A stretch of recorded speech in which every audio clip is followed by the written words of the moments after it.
નમસ્કાર, હું છું અંજલિ રાવલ અને તમે જોઈ રહ્યા છો ન્યૂ ભારત ન્યૂઝ। નજર કરીએ આજના ટોપ 25 ન્યૂઝ પર। અત્યારે રાજ્યમાં સ્થાનિક સ્વરાજ્ય ચૂંટણીનો માહોલ જામ્યો છે, ત્યારે હવામાન નિષ્ણાતે આગાહી કરી છે કે 26 એપ્રિલે મતદાનના દિવસે ગુજરાતમાં પારો 42 ડિગ્રીને પાર જશે। ગુજરાતમાં સ્થાનિક સ્વરાજ્યની ચૂંટણીને લઈને રાજકીય માહોલ ગરમાયો છે, ત્યારે ટિકિટ ન મળતા કાર્યકરો અને વિકાસ મુદ્દે મતદારો નારાજ થયા છે। આજથી ચારધામ યાત્રા શરૂ થઈ ગઈ છે। 18.25 લાખ શ્રદ્ધાળુઓએ રજીસ્ટ્રેશન કરાવ્યું છે। 19 એપ્રિલે યમનોત્રી ગંગોત્રીના કપાટ ખુલશે, ત્યારે ઓફલાઈન રજીસ્ટ્રેશન કાઉન્ટર પણ શરૂ।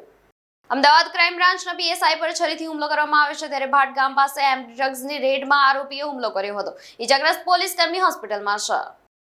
અમેરિકાએ એક મોટો અને આશ્ચર્યજનક નિર્ણય લીધો છે। ટ્રમ્પ પ્રશાસને રશિયન ઓઇલની ખરીદી પર લાદવામાં આવેલા પ્રતિબંધોમાં ફરી એકવાર કામચલાઉ છૂટ આપી દીધી છે। સાબરમતી રેલવે સ્ટેશન પર 19 એપ્રિલે એન્જિનિયરિંગ કામગીરીને કારણે બ્લોક રહેશે અને વંદે ભારત અને સૌરાષ્ટ્ર એક્સપ્રેસ ટ્રેનો સાબરમતી રેલવે સ્ટેશન પર ઊભી રહેશે નહીં। લોકસભામાં મહિલા અનામત સંશોધન બિલ નાપાસ બહુમતી ના મળી ત્યારે નાપાસ થયું છે, ત્યારે તરફેણમાં 298 અને વિરોધમાં 230 મત થયા છે। POSH પોષની કોઈ પણ ફરિયાદ મળી ન હતી। ધર્મ પરિવર્તન અને યૌન શોષણ કેસમાં TCSની પ્રતિક્રિયા।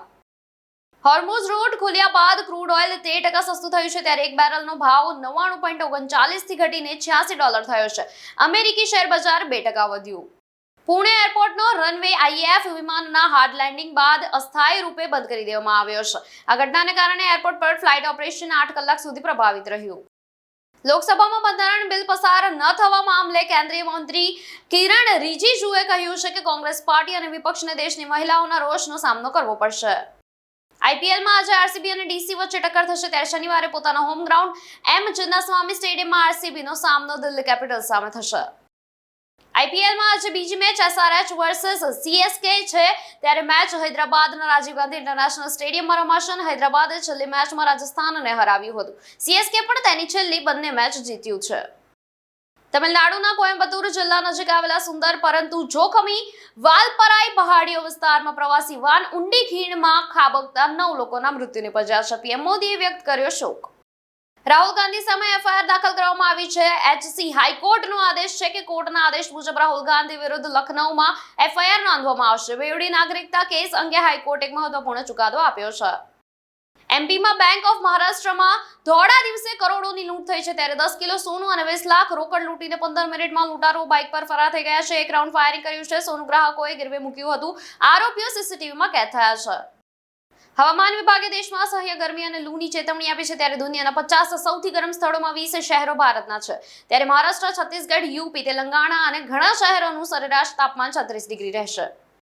દિલ્હીમાં નીતિશ કુમારનું નવું સરનામું છે, ત્યારે ભૂતપૂર્વ મુખ્યમંત્રી અને રાજ્યસભા સાંસદ નીતિશ કુમાર હવે દિલ્હીના નવ સુનહેરી બાગ ખાતે સ્થિત ટાઈપ 8 કેટેગરીના બંગલામાં રહેશે, ત્યારે જ્યાં દેશ છે દેશના ટોચના નેતાઓ રહેશે।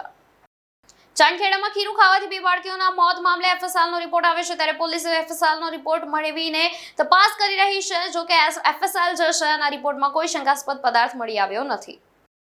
ચૂંટણી વચ્ચે ભરૂચમાં અશાંતિ ફેલાવવામાં પ્રયાસ કરવામાં આવ્યો છે, ત્યારે વેજલપુરમાં 4 બાઇક અને 1 રિક્ષા સળગાવ્યા છે।